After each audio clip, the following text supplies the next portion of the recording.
Bismillahirrahmanirrahim. Assalamualaikum warahmatullahi wabarakatuh. Selamat pagi, selamat siang, dan selamat sore adik-adik semua. Dalam sesi ini kita akan mendiskusikan tentang medan magnet. Nah, ada dua sumber medan magnet, yaitu yang pertama adalah medan magnet permanen, dan kedua adalah medan magnet yang disebabkan oleh adanya arus listrik yang nantinya akan kita sebut sebagai elektromagnet. Nah, kita kembali yang nomor pertama, medan magnet. Karena magnet permanen umumnya pada zaman purbakala itu berasal dari alam, ya. Namun di zaman modern ini magnet permanen itu juga bisa dibuat, yaitu dengan cara sebagai contoh adalah menggosokkan magnet yang sudah ada sebelumnya, digosokkan pada logam besi baja, dan dari situ sifat magnetiknya bisa diinduksikan ke besi baja tersebut. Secara intrinsik sebenarnya elektron yang ada di setiap material di alam semesta ini, karena elektron itu selalu bergerak, nggak ada elektron diam, ya, dalam mengelilingi atomnya, mereka membawa sifat magnetik, ya. Nah, ini yang perlu dijelaskan kenapa ada material yang memiliki sifat magnetik, ada yang tidak. Yang memiliki sifat magnetik umumnya adalah logam besi baja, ya. Bahkan logam yang non besi baja tidak mempunyai sifat magnetik. Dan contoh yang lain tentunya yang paling sangat mudah adalah kayu, tidak punya sifat magnetik. Padahal mereka punya elektron semuanya. Kenapa? Secara mudah mungkin bisa kita gambarkan, karena di kayu, material non logam besi baja, elektronnya bergerak dengan tidak searah, ya, sehingga menyebabkan apa? Setelah dikumpulkan dalam satu bulk material, maka sifat magnetik dari masing-masing atom tersebut akan saling mengkompensasi dan menjadi nol secara keseluruhan. Berbeda dengan besi baja yang dengan cara diinduksi karbon dengan magnet permanen yang lain, maka mereka akan menjadi magnet permanen juga. Jadi dalam logam besi baja, struktur atomiknya memungkinkan bahwa arah dari elektron, gerakan elektron dalam atomiknya bisa menjadi searah, sehingga mereka bisa memiliki sifat magnetik permanen.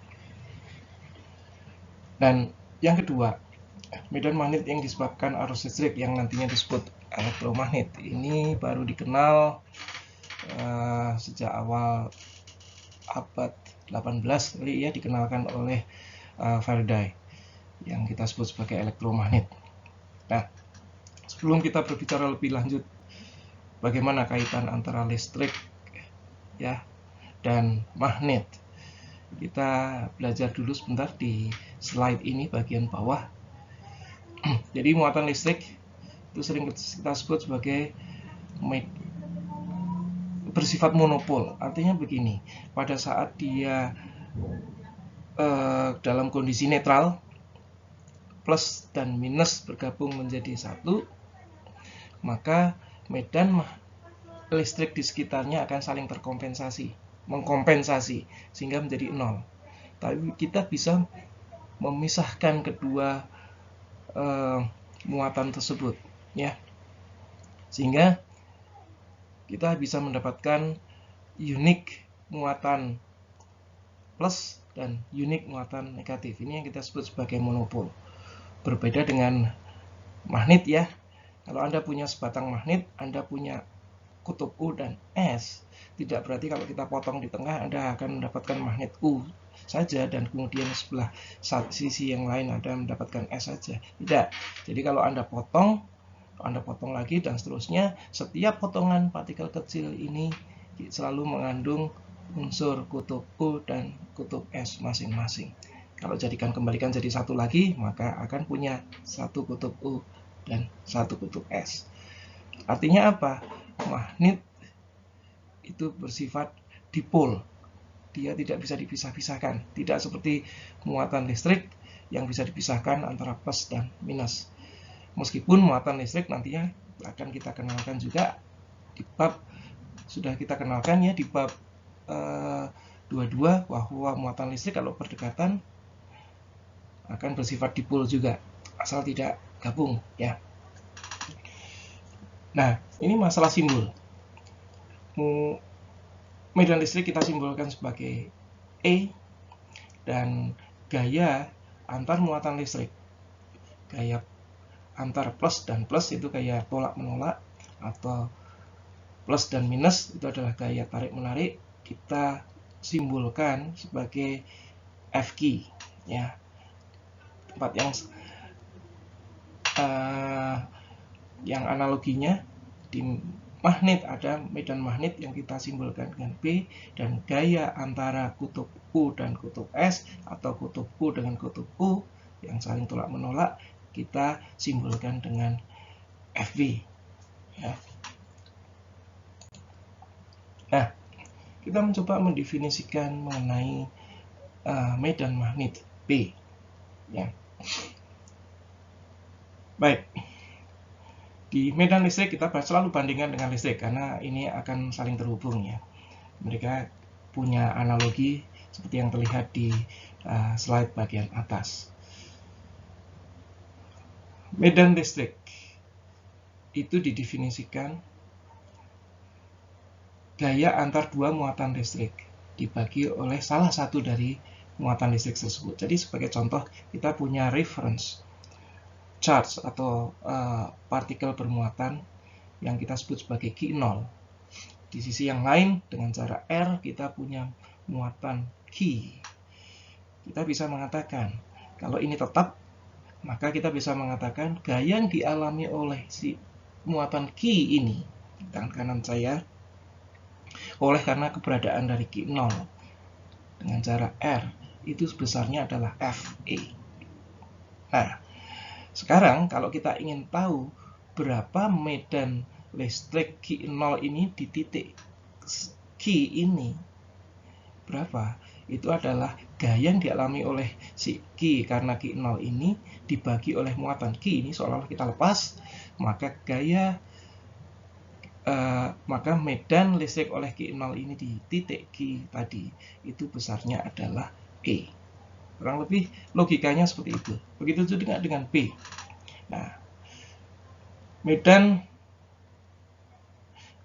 magnet itu sama dengan gaya antar dua kekuatan, dua kutub magnet. Yang satu kutub magnet di sini diwakili oleh, karena sifat magnet diwakili oleh gerakan elektron, maka kita nyatakan dengan Q dikalikan V. V adalah kecepatan dari muatan tersebut ya. Jadi Fb gaya dalam Newton dibagi oleh Qv ya, seperti yang terlihat di sini. Jadi akan terlihat analogi antara medan listrik dan medan magnet. Yang membedakan pembaginya. Kalau dalam medan listrik karena dia lebih statik, dia dibagi oleh Q saja, sedangkan medan magnet karena disebabkan oleh gerakan dari muatan, yaitu Q kali V, maka pembaginya adalah Q kali V.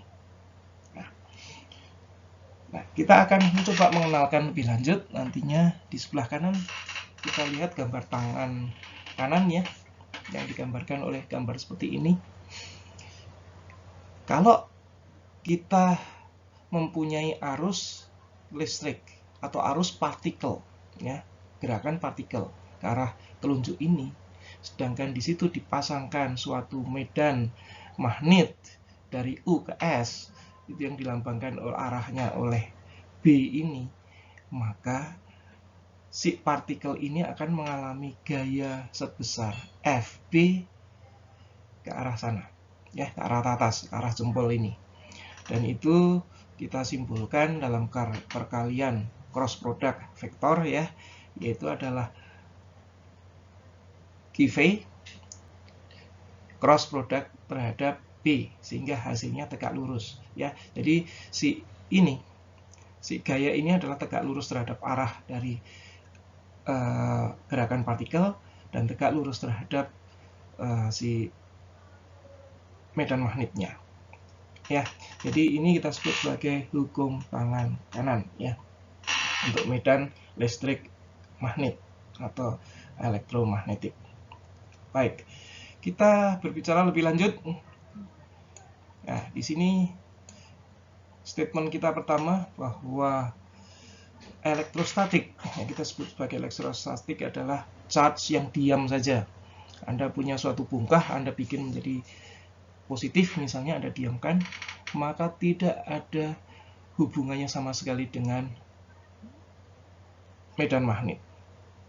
Jadi elektrostatik tidak berhubungan dengan magnetostatik. Karena apa? Elektrostatik, karena dia tidak bergerak, dia tidak menghasilkan medan magnet sekelilingnya. Hanya kalau dia bergerak, si muatan elektrik tadi bergerak, maka dia akan menghasilkan dua kemungkinan, magnetostatik atau magnetodinamik. Nah, kita lihat lebih lanjut apa yang disebut sebagai magnetostatik dan magnetodinamik. Yang pertama, jika elektrodinamik itu gerakannya statik, nah gerakannya yang statik, maka yang dihasilkan adalah magnetostatik. Ingat, magnetostatik juga tidak menghasilkan elektrostatik maupun elektrodinamik. Nah, yang kedua, kalau varying elektrodinamik, jadi kalau dia bergeraknya berubah-ubah, baru dia akan menghasilkan magnetodinamik. Jadi medan magnet yang dynamic juga, bergerak-gerak. Bergerak itu maksudnya berubah-ubah. Sehingga kita bisa menyebut ini adalah hubungan. Adanya hubungan antara elektro dan magnet yang varying atau electromagnetism dynamics, atau kita sering menyebutnya singkatnya adalah elektromagnetism. Jadi magnetostatik tidak akan menghasilkan elektrostatik ataupun elektrodinamik. Nah, yang bisa menghasilkan, saling menghasilkan itu adalah jika keduanya adalah varying. Varying elektrodinamik akan menghasilkan varying magnetodinamik. Juga varying magnetodinamik akan menghasilkan apa yang kita sebut sebagai varying elektrodinamik. Begitu. Jadi yang paling akhir ini paling penting, bahwa di mana varying magnetodinamik akan menghasilkan elektrodinamik dan kebalikannya. Dan ini semuanya disebut sebagai elektromagnetisme. Ya, kita sebut sebagai elektromagnetisme. Semoga tidak membingungkan apa yang saya ceritakan tadi. Anda bisa mencoba untuk berulang-ulang mendengarkan apa yang sudah saya jelaskan tadi. Nah, hukum tangan kanan seperti yang digambarkan di gambar ini ya. Kita lihat di sini gaya yang dialami oleh partikel berjalan ya, dengan kecepatan v itu di-cross produkkan terhadap medan magnet yang mempengaruhinya ya. Nah, coba kita bandingkan sekarang. Ini adalah jadi gaya karena medan magnet itu adalah hasil dari cross product ya, antara gerakan kecepatan partikel bermuatan dengan medan magnet yang mempengaruhi. Kita bandingkan dengan gaya yang dialami oleh elektrostatik, di mana Fq itu sama dengan Q dikalikan medan listrik EQ. Dan ini lebih skalar ya. Jadi yang satunya kalau di dalam magnetostatik itu lebih, atau gaya magnetostatik itu lebih perkalian vektor cross product, sedangkan di gaya elektrostatik lebih ke perkalian skalar. Ini kalau kita lihat konsekuensinya, bahwa gaya yang ada di magnetostatik itu selalu tegak lurus terhadap gerakan dari partikel yang bermuatan dan juga medan magnet yang berpengaruh terhadapnya. Ya. Nah, berbeda dengan magnetik di elektrik, maka gaya dari elektrostatik itu adalah paralel, ya, paralel dengan medan elektrostatiknya. Nah, sifat dari ketegaklurusan gaya terhadap medan magnet yang berpengaruh terhadap gerakan partikel tersebut kemudian bisa kita manfaatkan, salah satunya dalam suatu eksperimen bagaimana sinar gamma. Sinar gamma adalah sinar energi tinggi, ya, karena frekuensinya sangat tinggi atau wavelength-nya sangat pendek, yang sebenarnya sinar gamma itu isinya adalah gabungan antara positron positif dan elektron negatif. Jadi sinar gamma adalah sinar netral sebenarnya. Tapi waktu melewati suatu medan magnet yang cukup kuat, maka dia akan terpisah. Si elektron akan lari ke, seperti yang ditunjukkan di gambar ini, ya, akan lari ke kiri membentuk suatu spiral karena gaya sentrifugal yang dialami oleh elektron itu yang menyebabkan dia akan membentuk suatu spiral, ya. Dan yang ke kanan adalah positron bergerak mengumpul menjadi suatu positron, partikel positron, dan juga karena pengaruh dari gaya magnetik, gaya yang disebabkan oleh medan magnet tersebut, maka dia akan membentuk spiral di sebelah kanan. Jadi kurang lebih dengan menempatkan medan magnet untuk mempengaruhi sinar gamma, maka kita bisa mendapatkan spiral, gerakan spiral elektron dan positron di sini. Jadi kita bisa memecah sinar gamma, ya. Kemudian kita perlu membuat suatu satuan dalam medan magnet B, ya. Di sini Anda tentu mengenal Tesla. Ini adalah, kalau Tesla di Amerika adalah pabrik mobil listrik, sebagai apresiasi terhadap seorang ilmuwan abad 1900-an yang menemukan dinamo dan motor listrik nama Tesla.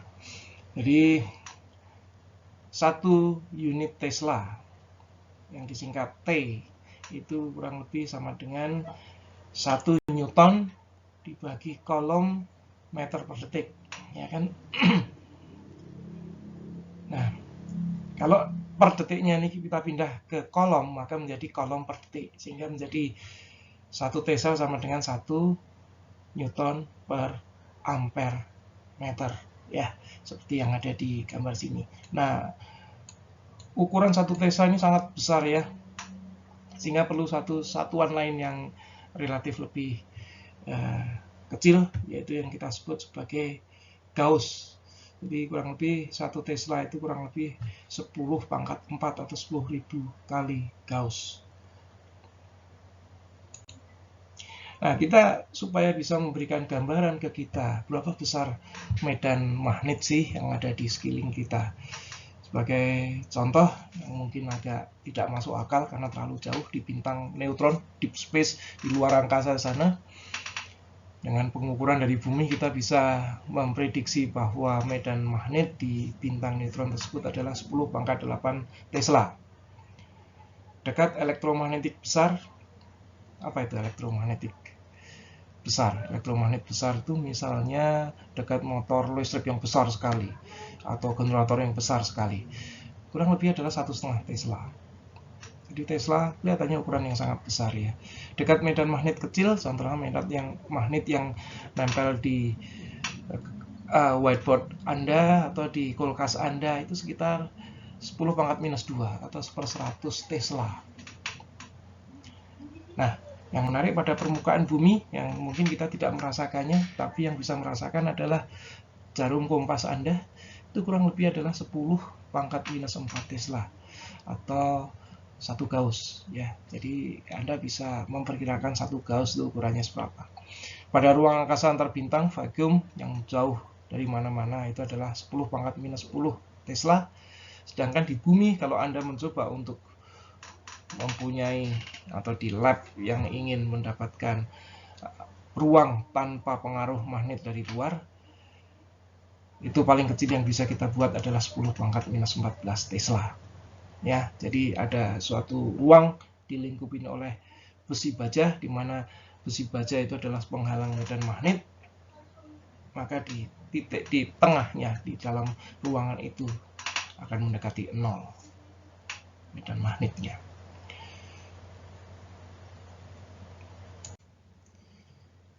Baik, kita lanjut dengan garis medan magnet. Jadi garis medan magnet ini tujuannya adalah untuk visualisasi medan magnet. Jadi seperti terlihat di gambar sebelah kanan ya. Itu ada magnet. Jadi garis-garis yang keluar dari U ke S itu menunjukkan kekuatan dari medan magnet. Semakin rapat, semakin kuat ya. Semakin tidak rapat, semakin tidak kuat. Jadi seperti kalau kita mengingat di bab sebelumnya, di bab 23 tentang hukum Gauss ya. Jadi Gauss itu mencoba untuk menjelaskan atau memvisualisasikan medan listrik dan medan magnet itu dengan yang namanya flux, jumlah garis yang keluar dari partikel bermuatan ataupun dari kutub magnet untuk menggambarkan seberapa besar medan yang keluar dari entah elektrostatik ataupun magnet ya. Semakin rapat berarti semakin kuat, semakin tidak rapat berarti semakin less atau semakin tidak kuat ya. Coba kita sekarang menjelaskan tentang apa itu magnet. Berbeda dengan partikel bermuatan ya. Kalau partikel bermuatan itu kalau gabung besarnya sama antara plus dan minus, maka mereka menjadi netral dan mereka tidak punya medan di luarnya karena mereka saling mengkompensasi diri ya. Tapi kalau mereka dipisah, mereka menjadi sesuatu yang unik karena positif dan negatif yang berbeda. Positif berarti dia kalau digambarkan sebagai memiliki garis yang panahnya keluar, sedangkan negatif adalah panahnya masuk. Mereka berpasangan dan mereka adalah unix dan monopol, kita sebut monopol. Sedangkan berbeda dengan magnet. Magnet tidak bisa dipisah. Contohnya begini, kalau kita breakdown sebatang magnet ya, yang kita punya, kita breakdown menjadi partikel-partikel magnet yang kecil, maka kita tidak bisa mengharapkan bahwa akan punya magnet U saja dan S saja. Karena setiap partikel itu isinya adalah U dan S. Jadi mereka berpasangan. Berbeda dengan muatan positif dan negatif yang bisa dipisah. Ya. Sehingga kita sebut bahwa properti dari magnet itu adalah dipol magnet, bukan monopol. Sedangkan kalau partikel bermuatan listrik itu adalah monopol karena mereka bisa dipisah. Sedangkan partikel bermuatan itu bisa juga menjadi dipol kalau mereka didekatkan. Bukan digabungkan, tapi didekatkan. Mereka akan bersifat sebagai dipol elektrik. Ingat, kalau magnet tidak bisa monopol magnet, tapi adalah dipol magnetik. Jadi kalau kita lihat lagi gambar di sebelah kanan, maka setiap partikel magnet itu isinya adalah selalu berpasangan U dan S, dan diantaranya selalu ada garis magnetik di antara keduanya. Ya.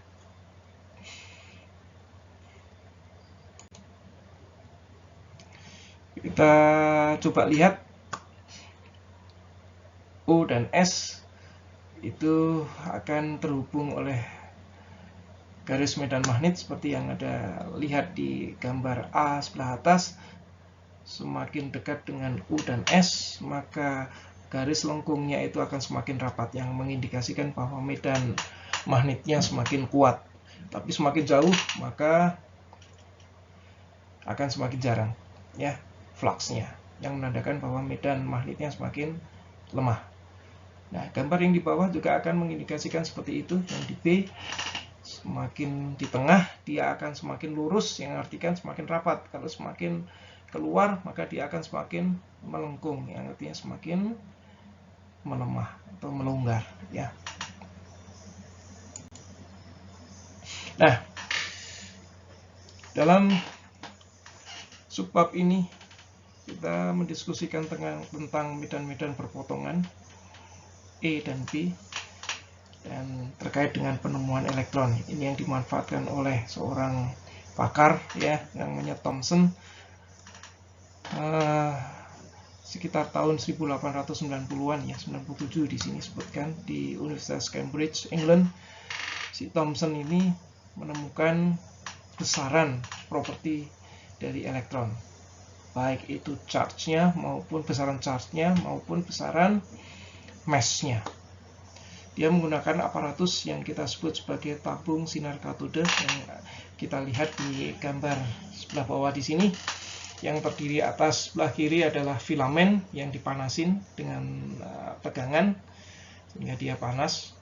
Filamen ini adalah filamen pijar, ya, sehingga si elektron akan menguap di ruang tabung, ya. Dan kemudian elektron tersebut akan diakselerasi oleh tegangan sebesar V, yang layar kecilnya itu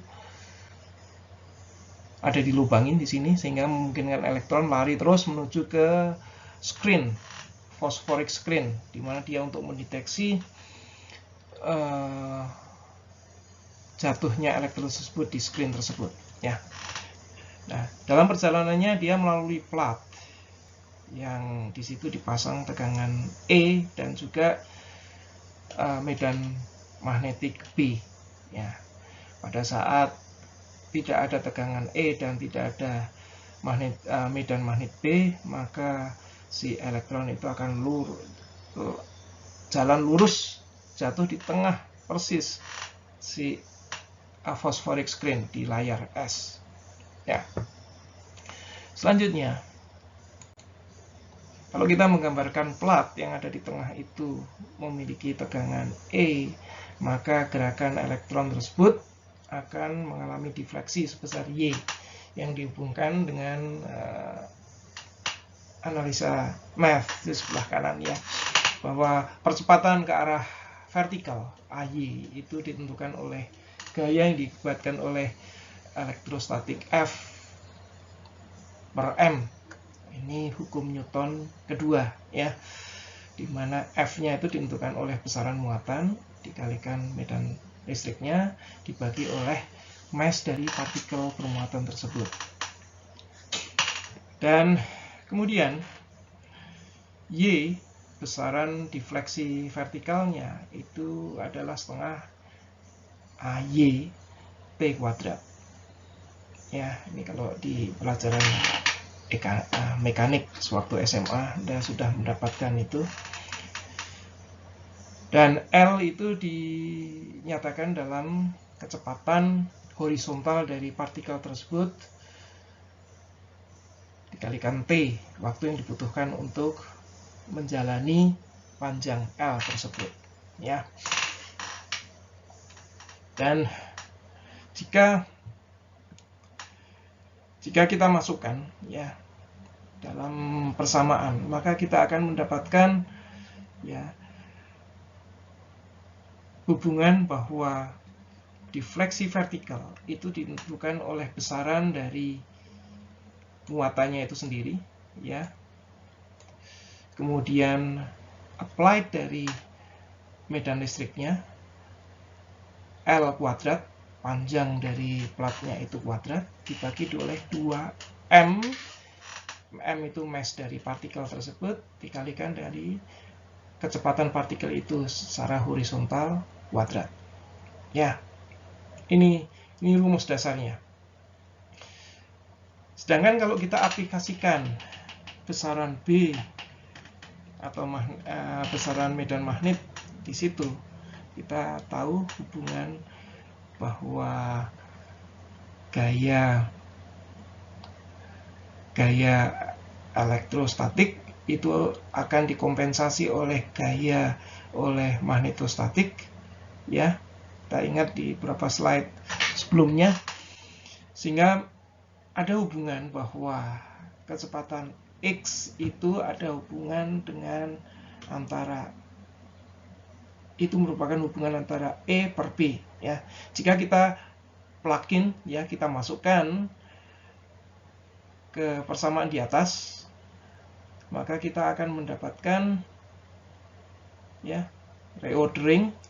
Kita akan mendapatkan hubungan rasio antara M dibagi oleh Q, ya. Jadi mass dari partikel bermuatan tersebut dibagi oleh besaran dari charge-nya dari partikel tersebut, muatan dari partikel tersebut, itu sama dengan B kuadrat L kuadrat dibagi oleh 2YE.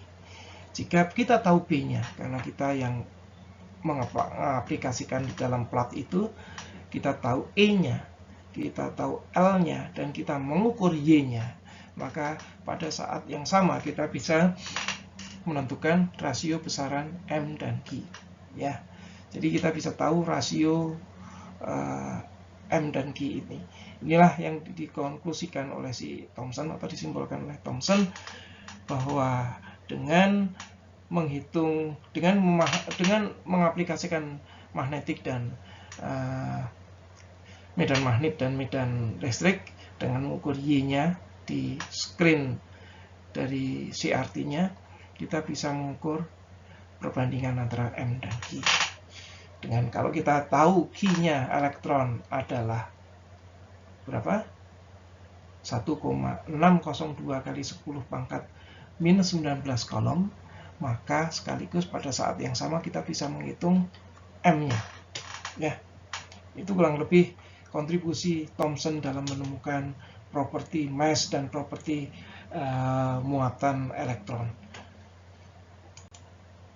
Nah, setelah kita mendiskusikan tentang kontribusi penemuan elektron oleh Thomson dengan memanfaatkan medan listrik dan medan magnet, kita juga sekaligus menjelaskan tentang efek Hall dengan memanfaatkan medan perpotongan, yaitu E dan B. Pada gambar sebelah kiri kita coba bayangkan kita memiliki suatu penghantar dengan lebar B, diaplikasikan di situ medan magnet yang tegak lurus terhadap bidang di mana kita diskusi ini, ya, ditembus ke dalam bidang screen Anda, di mana arus listrik itu dari atas ke bawah. Ingat, arus listrik dari atas ke bawah itu merupakan menggambarkan bahwa arus elektron dari bawah ke atas, ya. Jadi aliran listrik itu berlawanan dengan aliran elektron. Di dalam pikiran kita selalu harus ingat bahwa aliran elektron itu lawannya aliran listrik. Maka kita ingat si elektron akan mengalami gaya sebesar Fp, ya. Dia punya kecepatan yang kita sebut sebagai velocity drift, Fd. Nah, Fp ini kalau kita bayangkan, kalau kita tahan supaya Fp ini menjadi 0, berarti kita harus mengaplikasikan suatu tegangan listrik di antara yang Anda lihat di gambar keduanya ini. Ini namanya adalah kita berpikir mengkompensasi supaya tidak terjadi gaya mekanik terhadap elektron, maka kita harus ada mengkompensasi gaya yang diakibatkan oleh gaya magnetik ini dengan gaya elektrik, sehingga kita perlu memasangkan suatu tegangan atau medan listrik di antara sisi-sisi dari plat penghantar tersebut, ya. Jadi si aliran elektron ini akan tetap lurus, tidak belok, karena adanya applied si magnet yang dikompensasi oleh applied elektrostatik, ya. Kita lanjut di halaman selanjutnya ini. Jadi ini di gambar yang C ya, kita bisa melihat bahwa dengan kompensasi itu maka si elektron akan lurus ke atas ya gerakannya. Sedangkan gerakan listriknya adalah ke bawah. Nah, sekarang kita coba menganalisis sedikit.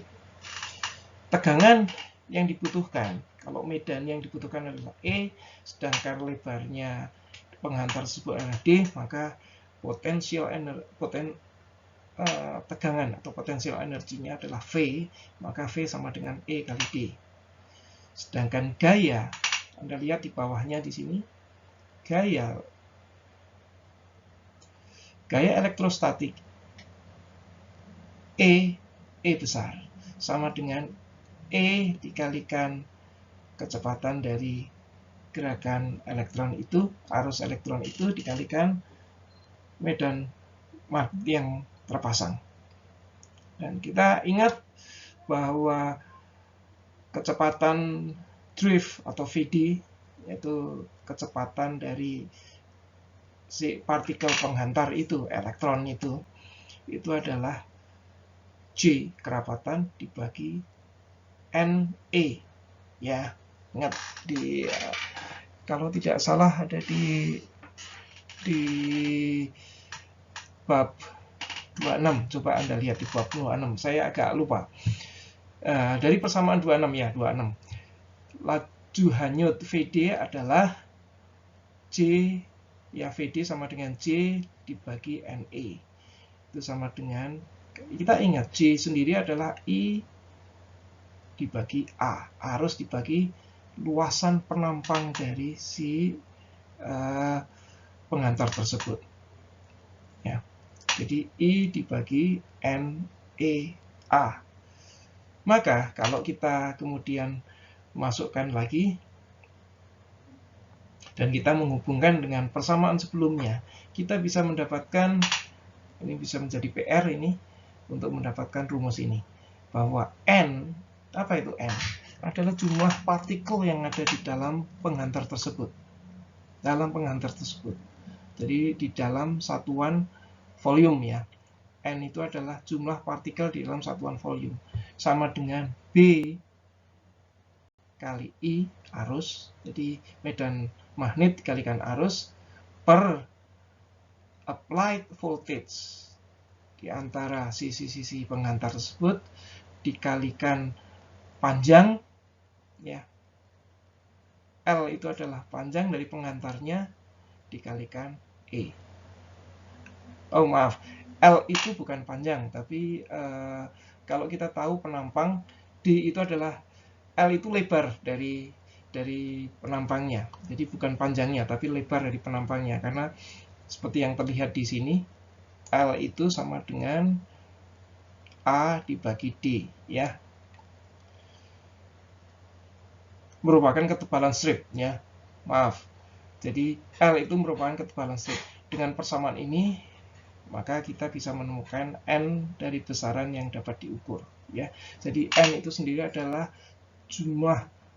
jumlah muatan yang ada di dalam satuan volume penghantar.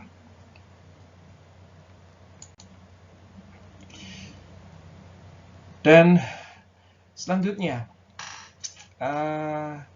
diskusi kita adalah tentang efek dari medan magnet terhadap gerakan dari partikel yang bergerak, ya, partikel bermuatan yang bergerak.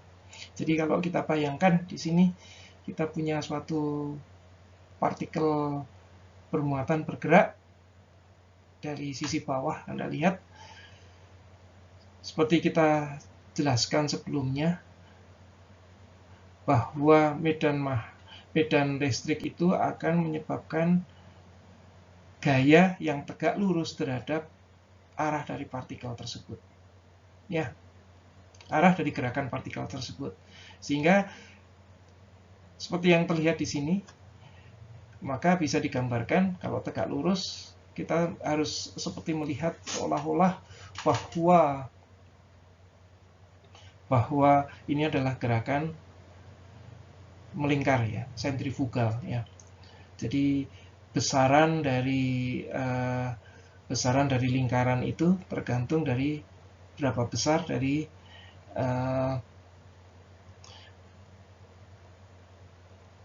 gaya yang diakibatkan oleh medan magnet tersebut ya. Jadi kita lihat sebelah kanan di sini ya. Gaya yang disebabkan, kita ingat gerakan mekanik, gerakan yang melingkar, bahwa gerakan sentrifugal itu adalah F sama dengan M V kuadrat per R ya. V-nya sendiri adalah gerakan sentripetalnya ya. Dan di sini F-nya sendiri di sini yang kita sebut sebagai gaya sentrifugalnya ditentukan oleh medan magnet, yaitu Q V V. Sedangkan V-nya sendiri adalah ya gerakan dari sentripetalnya tersebut, kecepatan sentripetalnya ya. Sehingga sama dengan M V kuadrat per R. Sehingga kita bisa menghitung jika kita punya kecepatan partikel V dengan kecepatan dengan besaran M dan medan magnetnya adalah B dan charge-nya adalah Q, maka kita bisa memprediksikan R-nya. Atau kalau kita bisa menghitung R-nya, kita tahu kecepatannya berapa, kita tahu medan magnetnya berapa, kita tahu Q-nya berapa, kita bisa tahu besaran M-nya. Kurang lebih kita bisa mengutak-atik harga yang nilai-nilai yang terukur dan nilai-nilai yang belum bisa kita terukur. Tentang siklotron dan sinkrontron akan kita jelaskan di lain sesi. Ini butuh waktu yang sangat panjang sehingga akan kita lanjut di subbab yang selanjutnya. Baik, melanjutkan lagi apa yang sudah kita diskusikan tentang efek Hall, yaitu pengaruh medan magnet terhadap partikel yang bergerak. Dalam hal ini di subbab 28.8 ya. Ini adalah si partikel bergerak itu ada di dalam kawat. Kalau partikel bergerak tersebut dipengaruhi oleh medan magnet mendapat gaya, berarti kawatnya juga akan mendapatkan gaya. Jadi yang didiskusikan di sini adalah gaya magnet pada kawat yang mengalirkan arus. Jadi partikelnya mendapatkan gaya, berarti kawatnya juga akan mendapatkan gaya. Kurang lebih apa yang didiskusikan adalah seperti itu. Jadi terlihat di gambar paling kiri di sini kita gambarkan kita punya suatu kawat dari ujung atas ke bawah. Jika kawat tersebut ada di dalam suatu medan magnet yang arahnya tegak lurus terhadap arah dari kawat tersebut, dan kalau kebetulan arusnya adalah 0, maka sama sekali tidak ada gaya yang berlaku pada kawat tersebut. Kan, tapi coba Anda lihat di gambar yang di tengah, yaitu yang B. Jika arusnya dari bawah ke atas, kalau arus dari bawah ke atas berarti apa yang Anda bayangkan? Elektron dari atas ke bawah ya. Sekarang kalau kita ingat hukum tangan kanan ya, B-nya adalah ke arah sana ya, arus ke sana, berarti gayanya adalah arahnya begini ya, arah ininya kan tegak lurus begini, jadi begini, maaf, menuju ke kita. Jadi arah medan magnetnya menuju kita, arus listriknya adalah ke atas, maka gayanya akan ke kanan seperti yang terlihat di sini. Begitu juga kalau arah arus listriknya adalah ke bawah, maka dia akan belok ke kiri ya. Gambar di tengah 28-17 sama saja, hanya menggambarkan di sini kalau kawat itu kita potong, kurang lebih jaraknya adalah L ya, arusnya ke atas sebesar I,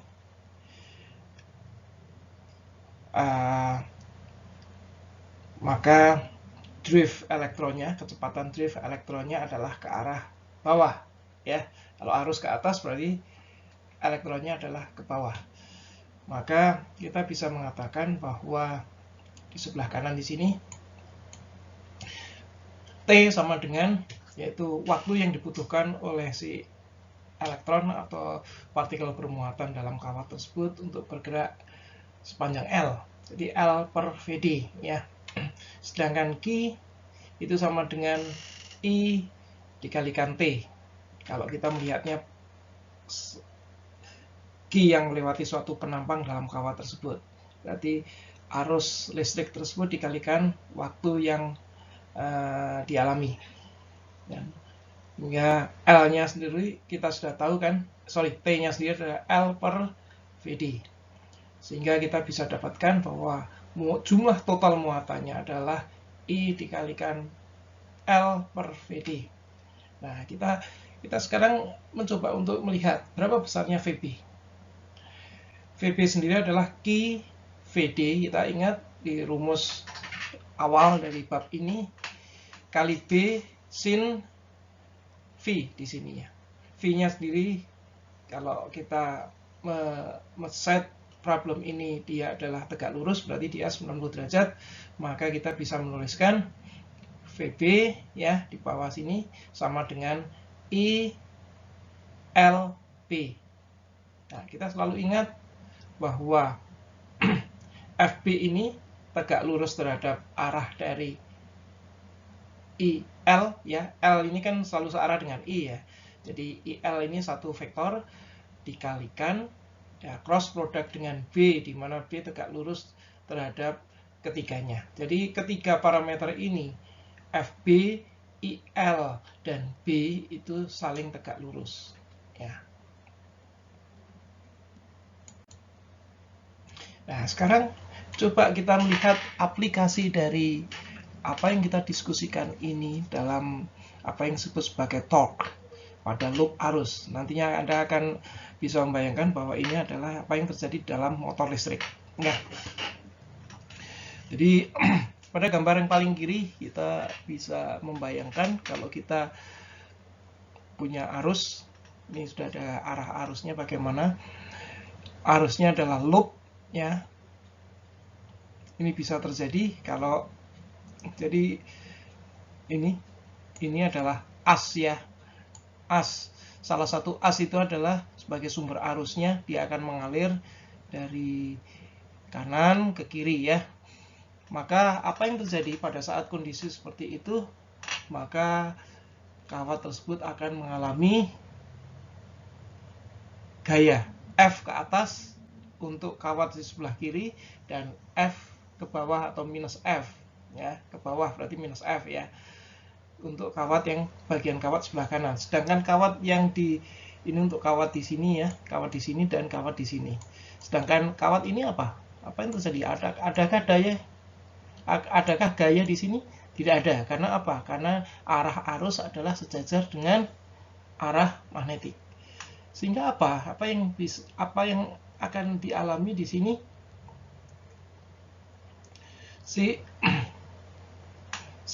Siapa itu? Arus tersebut, kawat tersebut akan mengalami gaya yang sebelah kiri ke atas, yang sebelah kanan ke bawah. Sehingga apa? Gaya putar, ya. Ini yang kita sebut sebagai torque, torsi pada loop arus tersebut, ya. Jadi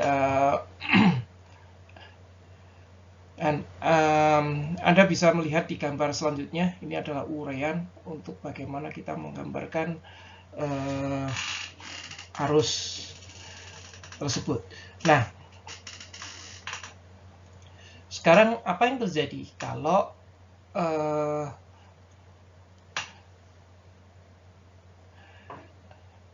ini berputar misalnya. Dia berputar, dia 90 derajat berputar ke atas, yang bawah kan ke bawah ya berarti ya. Apa yang terjadi? F-nya tetap arahnya ke atas. Sehingga tidak ada gaya memutar lagi karena nggak ada gaya sentripetalnya lagi, tidak ada gaya torque-nya lagi. Jadi kalau dalam kondisi seperti ini, maka akan terjadi fungsi torque-nya adalah dalam bentuk sinusoidal. Sehingga gaya mekanik yang diakibatkan oleh arus dalam loop yang dipengaruhi oleh medan magnet tersebut adalah gaya mekanik yang fungsinya adalah sinusoidal terhadap waktu, ya. Jadi nah, kalau kita hanya memiliki satu kawat saja, satu kumparan kawat, satu loop kawat, maka rumusnya adalah seperti yang terlihat di sini, ya. Anda lihat di sini, T prime, ya, itu sama dengan 2I A per 2 B besar. Ini B besar tuh ini adalah medan magnetnya ini, ya, medan magnet yang terjadi. Sedangkan B kecil ini adalah lebar dari sisi yang di sini. B itu adalah ini, ya, B itu ini. Sedangkan A itu ini. Oke. Sehingga kita bisa mendapatkan bahwa torsi untuk satu single loop kawat itu adalah IAB. Ini adalah luasan dari loop tersebut. AB ini luasan loop sin theta, ya, dimana theta itu adalah sudut yang dibentuk oleh normal dari luasan loop ini terhadap arah dari medan listrik, medan magnet, maaf. Jika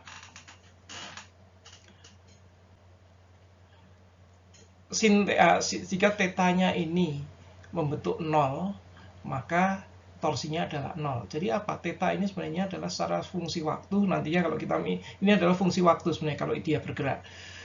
Maka si torsi ini adalah merupakan fungsi waktu juga. Jadi kalau si loopnya nanti berputar sebagai fungsi waktu, maka dia adalah gerakan fungsi waktu, ya. Nah, sekarang sebagai engineer kita akan memanfaatkan kalau hanya satu kawat torsinya hanya segitu. Kalau N kawat, N loop, maka kita akan mendapatkan total dari torque-nya adalah tau, ya, dimana tau adalah N kali tau prime tadi. Jadi kita akan mendapatkan rumus akhirnya, ya, hasil akhirnya adalah N I A B. Jadi N itu adalah jumlah dari loop kawat yang dialiri, I adalah arus yang mengalir dalam loop tersebut, masing-masing loop tersebut sama, ya, karena mereka tersambung secara seri. Kemudian A adalah luasan dari loop tersebut dikalikan medan magnet yang terapply. Sedangkan sin theta ini merupakan fungsi posisi dan juga fungsi waktu, ya. Kurang lebih itu adalah penjelasan bahwa dalam motor listrik itu torsi yang dialami oleh motor listrik fungsinya adalah fungsi sinusoidal, tergantung dari posisinya, dan posisi itu akan merupakan fungsi waktu. Sehingga sebagai fungsi posisi atau fungsi waktu adalah fungsi sinusoidal, fungsi torsinya. Oke, ya. Ini ada contoh,